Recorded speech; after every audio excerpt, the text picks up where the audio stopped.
Hi friends! Welcome to Nischala's kitchen.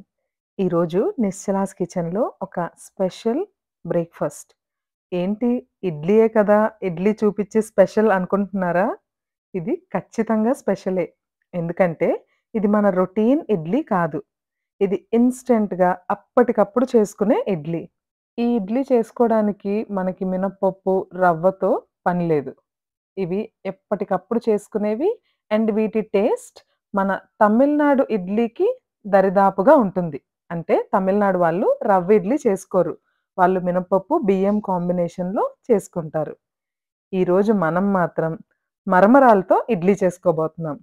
దానికి నేనిక్కడ 4 కప్పుల మరమరాలను తీసుకుంటున్నాను. మరమరాలు ఆర్ బొరుగులు. మా ఊర్లో అయితే బొరుగులంటారు. ఎక్కువ ప్రదేశాల్లో అయితే మరమరాలంటారు. 4 కప్పుల మరమరాలు తీసుకొని, వాటిల్ని మునిగే అంత వరకు వాటర్ పోసి 2 నిమిషాల పాటు నానబెట్టుకోవాలి. వాటర్‌కి క్వాంటిటీ ఇంత అనేమీ లేదు. జస్ట్ అవి తడుపుకోవడానికి మునిగేంత వరకు పోసుకుంటే సరిపోతుంది. ఈ ఇడ్లీలు ఇన్‌స్టంట్ అనే మాటే గాని, ఇవి హెల్త్‌కి ఎంతో మంచివి. మరమరాలు చాలా లో క్యాలరీ ఫుడ్. అండ్ వీటిలో ఎక్కువ ఫైబర్ ఉంటుంది. డైజెస్టివ్ హెల్త్‌ని మెయింటైన్ చేయడానికి ఫైబర్ రిచ్ ఫుడ్ తీసుకోవాలి అని మనందరికీ తెలుసు. ఇలా మరమరాల్ని నీటితో తడిపి పక్కనుంచుకోవాలి. తర్వాత ఏ కప్పుతో అయితే మనం మరమరాలు తీసుకున్నామో, అదే కప్పుతో 1 కప్ ఉప్మా రవ్వ. అంటే మన బొంబాయి రవ్వ అంటారు కదా! అది.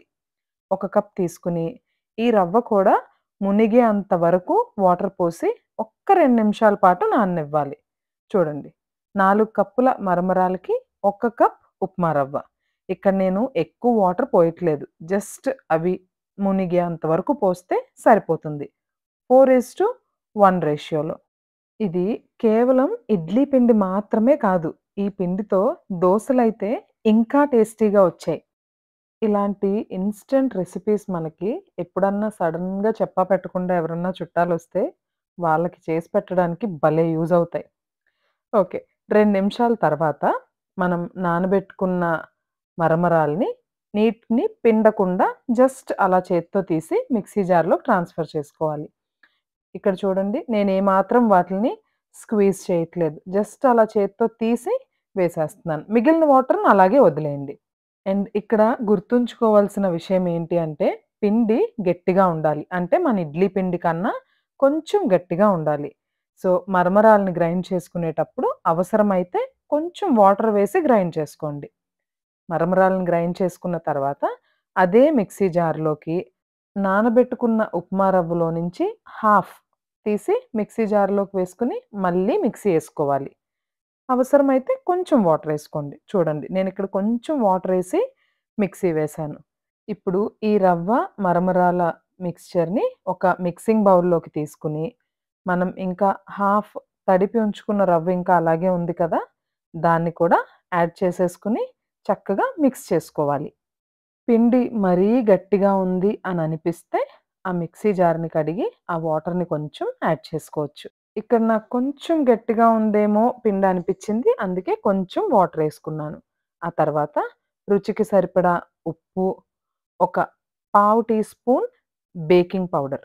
బేకింగ్ సోడా కాదు, బేకింగ్ పౌడర్ యాడ్ చేసుకొని పిండిని కలుపుకోవాలి. అంతే. ఇంక మనం పిండిలో ఏమీ యాడ్ చేయాల్సిన అవసరం లేదు. ఉప్పు వేసుకునేటప్పుడు మాత్రం కొంచెం జాగ్రత్త. ఎందుకంటే మరమరాల్లో ఆల్రెడీ ఉప్పుంటుంది. సో, చూసి కొంచెంగా యాడ్ చేసుకోండి. ఇప్పుడు ఈ పిండినంతటిని కూడా ఇలా బాగా కలుపుకొని, ఎటువంటి లంప్స్ లేకుండా కలుపుకొని, మూత పెట్టి అరగంట సేపు పక్కనుంచేయాలి. ఇది జస్ట్ మనం మార్నింగ్ లేవగానే ప్రిపేర్ చేసుకుంటే, ఆ బ్రేక్‌ఫాస్ట్ ఆ రోజుకి రెడీ అయిపోతుంది. ముందు నుంచి ప్రిపరేషన్ లాంటివేమీ చేయాల్సిన అవసరం లేదు. చానా ఈజీ కదూ!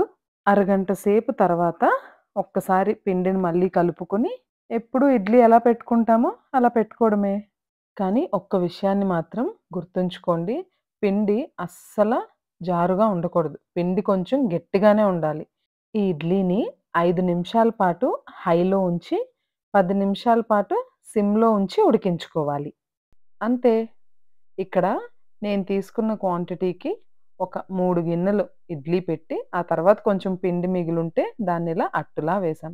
అట్టు టేస్ట్ అయితే ఎక్సలెంట్‌గా ఉంది.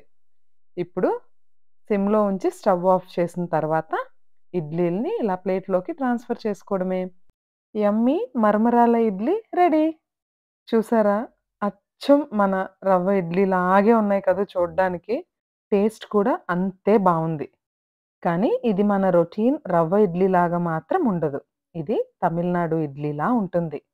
మీరు కూడా ఒక్కసారి ట్రై చేసి మీకు నచ్చిందో లేదో కామెంట్ సెక్షన్‌లో తెలియజేయండి. బాయ్.